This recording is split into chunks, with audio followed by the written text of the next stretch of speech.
how should one deal with teenagers? I think you're a little too old to deal with teenagers.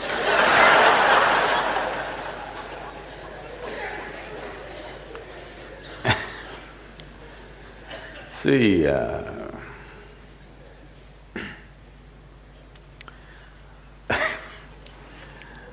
every age is a problem. No, I'm talking about the ages. Stone Age was a problem. Iron Age was a problem, Bronze Age is a problem, Computer Age, serious problem. Isn't it so? Middle Ages were serious problems. Modern age is immense problem. Teenage, another problem.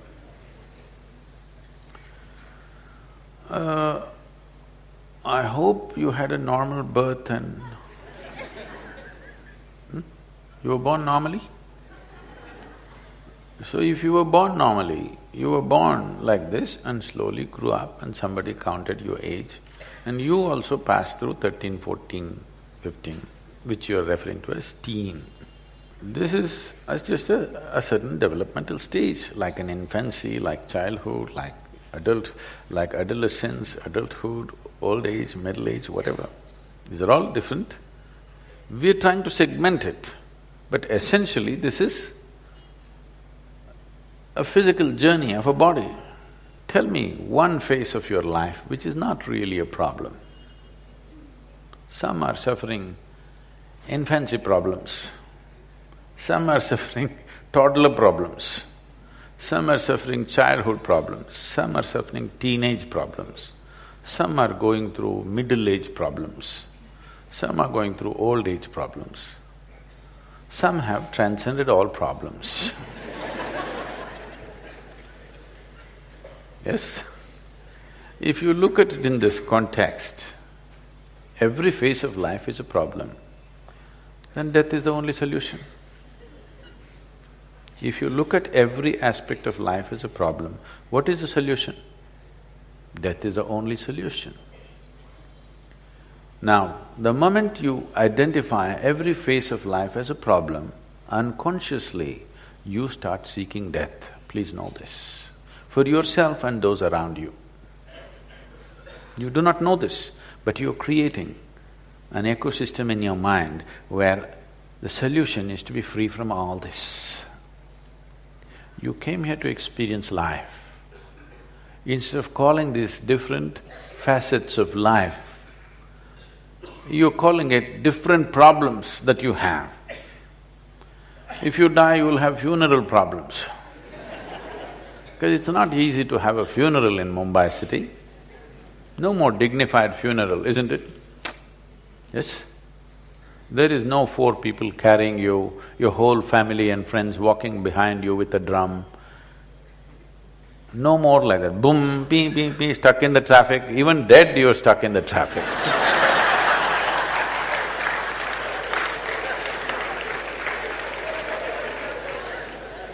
I want you to understand this. There are various types of situations in your life. They're just situations. Some you know how to handle, some you're yet to know how to handle. Whatever you do not know how to handle, you call it a problem. The moment you call something a problem, the moment you identify a situation, it's a simple situation, because you have not equipped yourself to handle the situation. You call it a problem. The moment you call it a problem, unpleasantness is a natural consequence of that.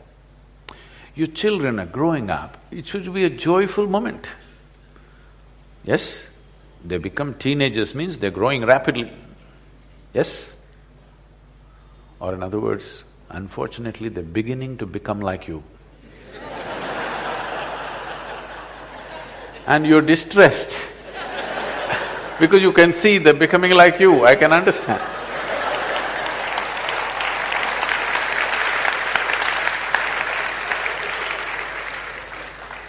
No, Sadhguru, that is not the problem. They're beginning to become something different. They don't even look like my children anymore. We have eulogized, we have unfortunately eulogized helpless states of life. When you say infancy and childhood, what you're talking about is a certain phase of our life when we are pretty helpless. Without outside help, we cannot survive or be anything. So we have eulogized this. Even so-called spiritual teachers are going about saying, I am a child. I don't want to meet an adult who is a child. It's another way of saying, I'm retarded.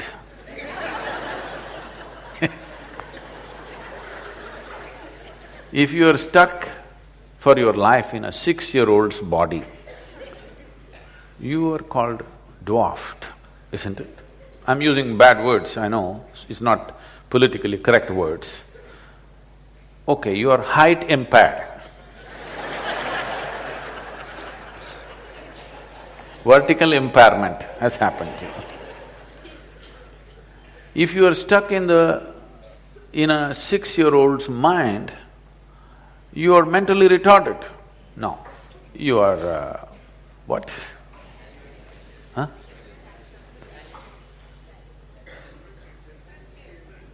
Differently abled you become.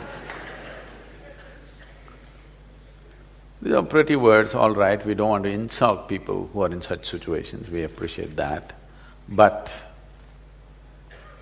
if you are eulogizing that state of a helpless phase in our lives, which is childhood, where without somebody else's support we cannot exist.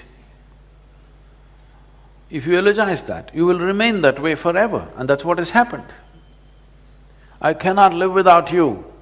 Do not understand this as some kind of a love affair. It is just like saying, I cannot walk without a crutch. I'm fine the way I am, but still I'm willing to include you and involve my life with you. This is of great value. I cannot live without you is not of any great value.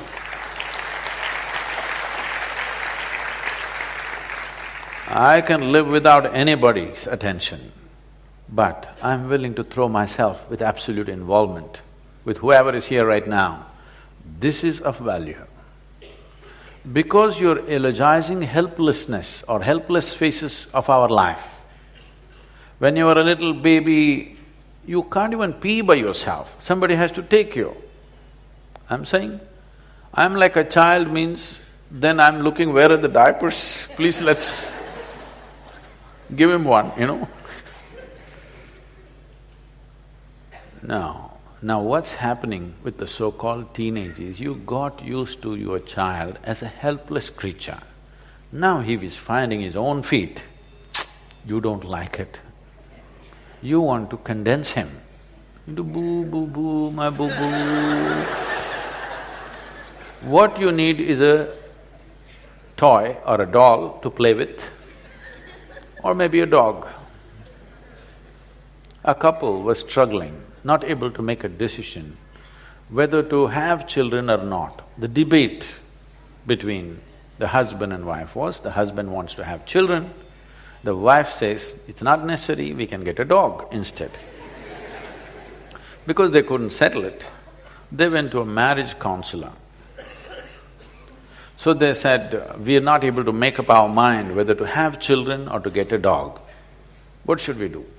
So marriage counselor said, this is very simple, you want to ruin your carpets or your life, you must decide.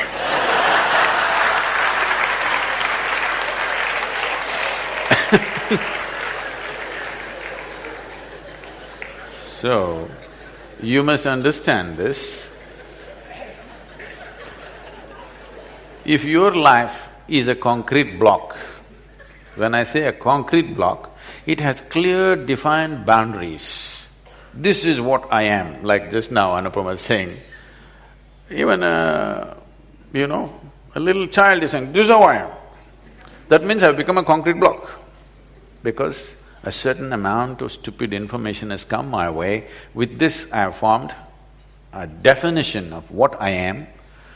So once I have formed a clear concrete block kind of definition to who I am, if two concrete blocks meet with great passion, what will happen? If there is a loose boundary to you, if two people come with great passion, wonderful things of union may happen. Otherwise, two concrete blocks clash, what happens? You know, friction. Friction and breaking of one of the concrete blocks or both will happen. So, once you become like a concrete block, you should not beget more concrete blocks,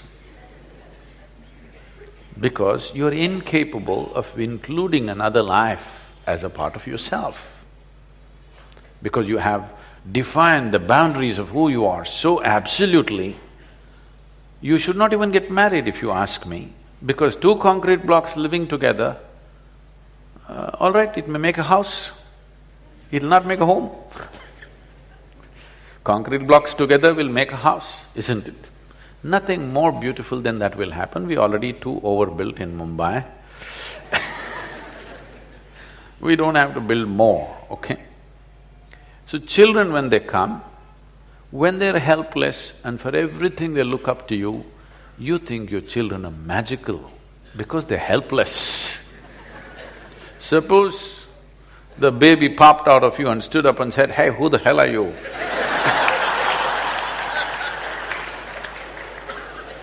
You won't like this baby. But he takes 14, 15 years to ask that question.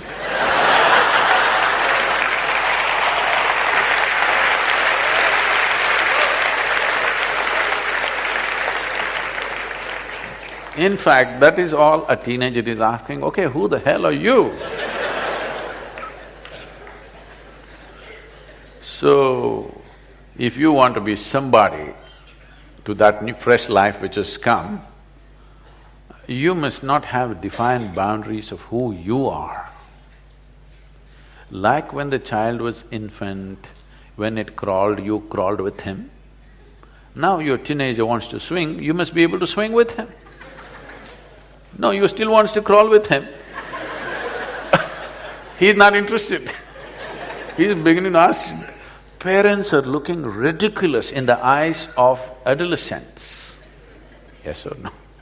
Didn't your parents look ridiculous in your eyes? Unless you were old by the time you were 12.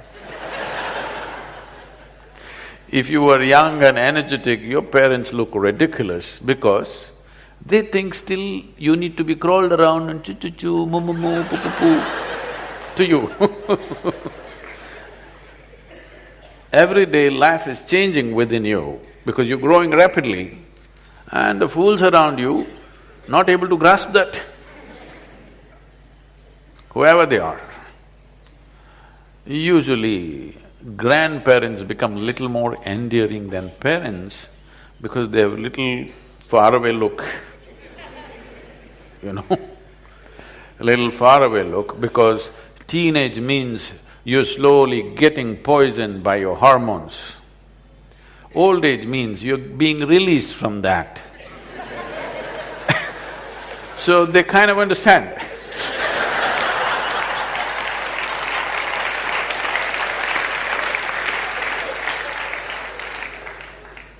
So those of you who are in middle age have no clue where the hell you are. Even historically, the Middle Ages represent a confused state of mind. So don't deal with your teenagers. Please make yourself available to be dealt by them. Make them responsible for everything. 1 month, I'm telling you, 1 month you have the courage to hand over your monthly income to them and say, manage the house. Just give them responsibility. You will see dramatically it will change, you know. Because you must understand, I have been a telephonic father, okay? From the age of 3.5 months, my girl traveled with me, alone in the car. We built the Isha Foundation in a Maruti 800, traveling thousands of miles. In one calendar year, or actually in 14 months, I did 135,000 kilometers on my Maruti, okay. So, she was 3.5 months old, one hand on her in the front seat, strapped, and my right leg doesn't go easy, boom. So, she grew up in the car till she was 4 years of age. I thought I'll never send her to school because we had bonded and she had such wisdom because she's seen the road, she's seen the people, she's been in all kinds of families. I thought I shouldn't mess this up by sending her to a school. But that age group, that company, unless you have a whole cricket team of children at home, just one child doesn't work, just keeping them alone because they may become too old when they're young. So I put her to school after that. After that, she's always continuously in one hostel to another. And… but we kept a very active engagement thanks to the cell phones.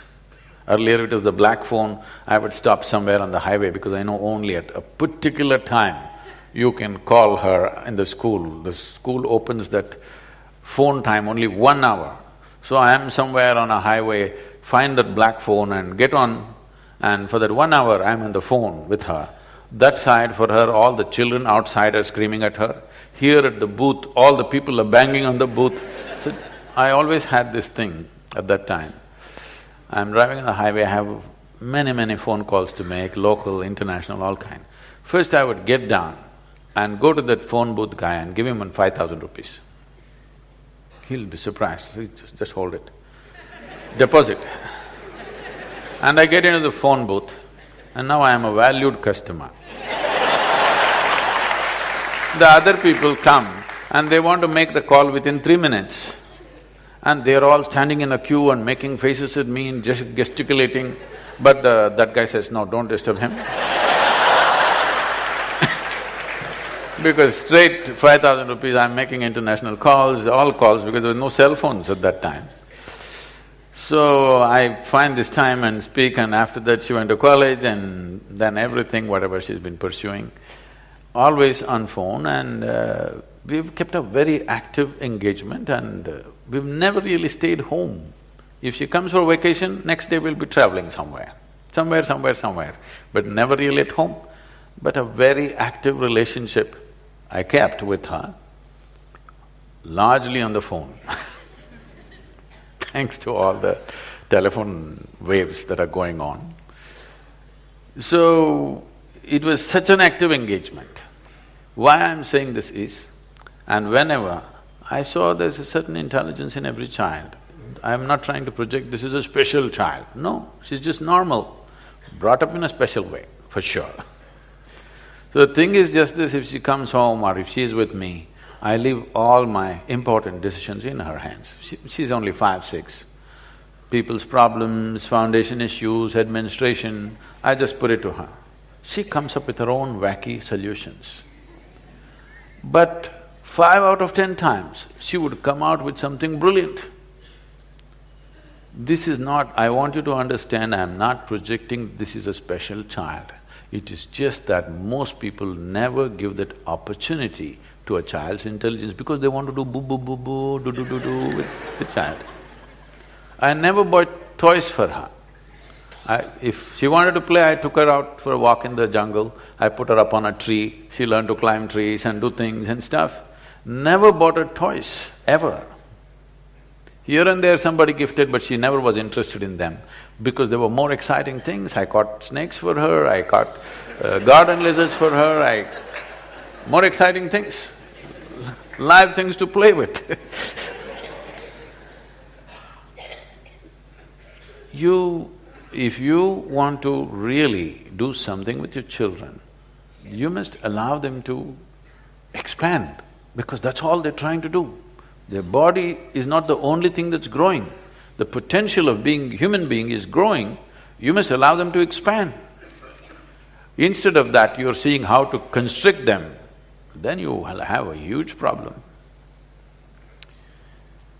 Whether if you have boys, you will have one kind of problem. If you have girls, you will have another kind of problem.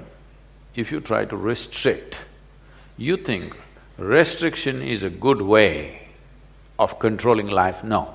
Responsibility will put them on the track. Hand over your money to them and tell them, this month you're on vacation, you handle this, whichever way. You're afraid, maybe he'll go and blow it up, what'll happen tomorrow? If he blows it up, what happens to you will happen to him also. Let him go through it for a month. Of course you can keep some reserve, but let him understand if he blows it up tomorrow morning, there'll be no breakfast. And let him go through that, what's the problem? Let him understand that's the way it is. It's better to learn in a protected, caring atmosphere than out on the street tomorrow morning, isn't it?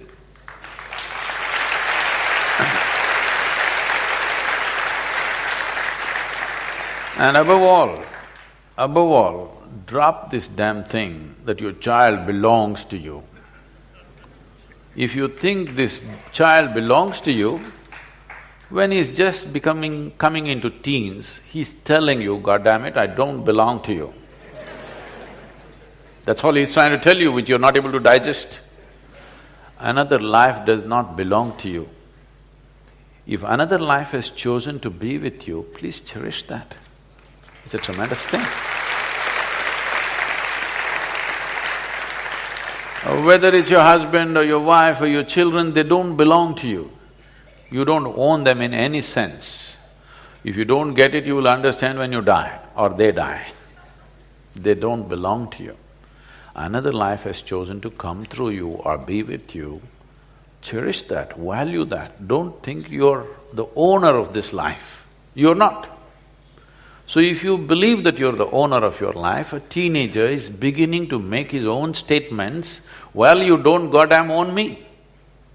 He's just telling you that, that's all, in his own language. Yes or no? They're just telling you, you don't own me. But do they as another human being, you think they don't want to be included? They definitely want to be included.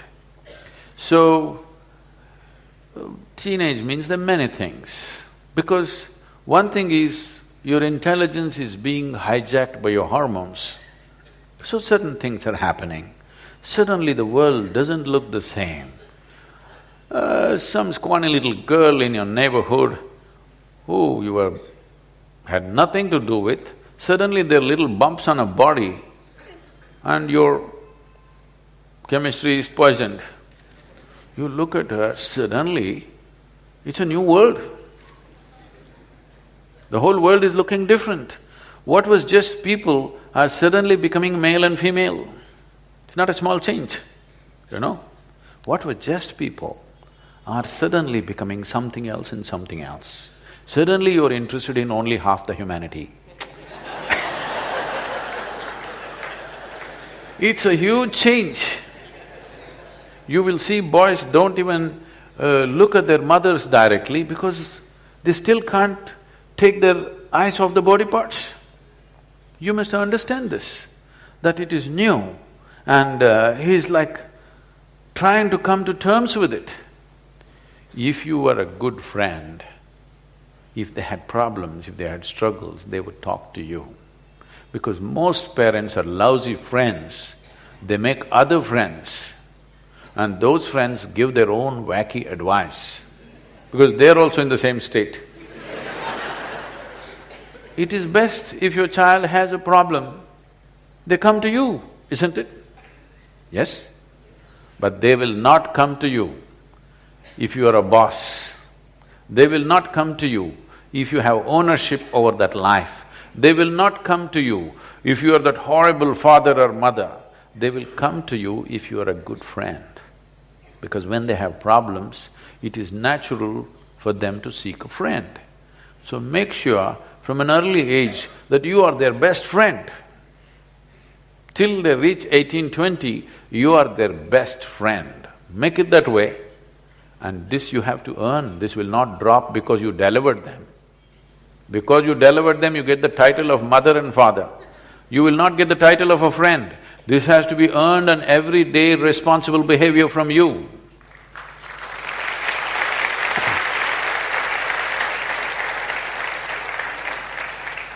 I don't want to go too hard on you, we'll leave you here.